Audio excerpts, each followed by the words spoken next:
ADC নির্বাচন নিয়ে পাহাড়ের রাজনীতি এখন তপ্ত। মানিক সাহা বনাম প্রদ্যুতের লড়াইয়ের ইঙ্গিত দিলেন মথার প্রতিষ্ঠাতা নেতা। এডিসির অনুন্নয়ন নিয়ে তার তোলা প্রশ্ন প্রদ্যুতের দিকেই বুমেরাং হলো। আসন্ন এডিসি নির্বাচনকে সামনে রেখে পাহাড়ের রাজনীতি ক্রমশ উত্তপ্ত হয়ে উঠছে।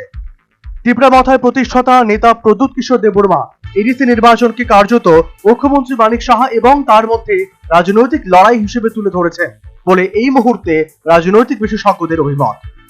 সোমবার অম্পি বিধানসভা এলাকার তেতুইবাড়ি স্কুল মাঠে অনুষ্ঠিত এক নির্বাচনী জনসভায় তিনি এডিসির 23 নম্বর আসনের প্রার্থী কমল কলইয়ের সমর্থনে প্রচার সভা করেন। এই জনসভায় প্রদ্যুৎ কিশোরের বক্তব্যে তিনি যেমন এই গণতান্ত্রিক যুগে নিজেকে নিজেই রাজা বলে আখ্যায়িত করলেন, পাশাপাশি এই ভোটের লড়াইটাকে মথার প্রতিষ্ঠাতা নেতা এবং মুখ্যমন্ত্রী মানিক সাহার সরাসরি প্রতিদ্বন্দ্বিতার মতো করেই রাজনৈতিককে বার্তা দিলেন।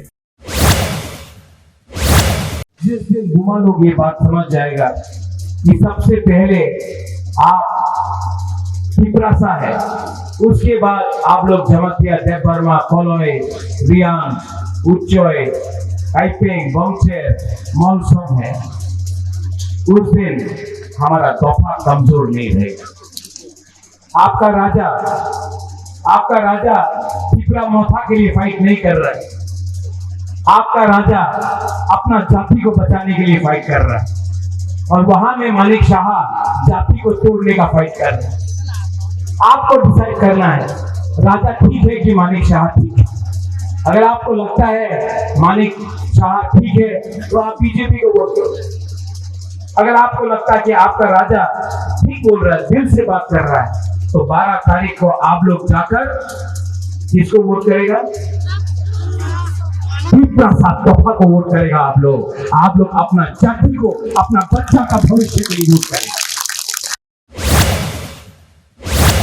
সভায় জনজাতি সম্প্রদায়ের উপস্থিতির পাশাপাশি একাংশ বাঙালি জাতি গোষ্ঠীর ভোটারও উপস্থিত ছিলেন। বক্তব্য রাখতে গিয়ে প্রদ্যুৎ প্রশ্ন তোলেন, গত 5 বছরে এডিসি এলাকায় প্রত্যাশিত উন্নয়ন হলো না কেন? তিনি আরো বলেন, কেন্দ্রের সহায়তা থাকা সত্ত্বেও প্রকল্পের পূর্ণ বাস্তবায়ন কোথায়?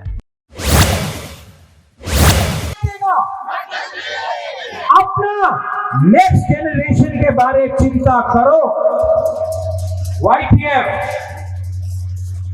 आप लोग बोलता है बागरा का वॉरियर है। अगर वॉरियर है तो सवाल उठाओ, प्रश्न करो, रास्ता अभी भी कच्चा क्यों है? प्रश्न करो कि करोड़ रुपया देने के बाद भी हमारा घर में पानी नहीं है, सुई नहीं है। प्रश्न करो कि हमारा शिक्षा क्यों आज भी इतना कमजोर है।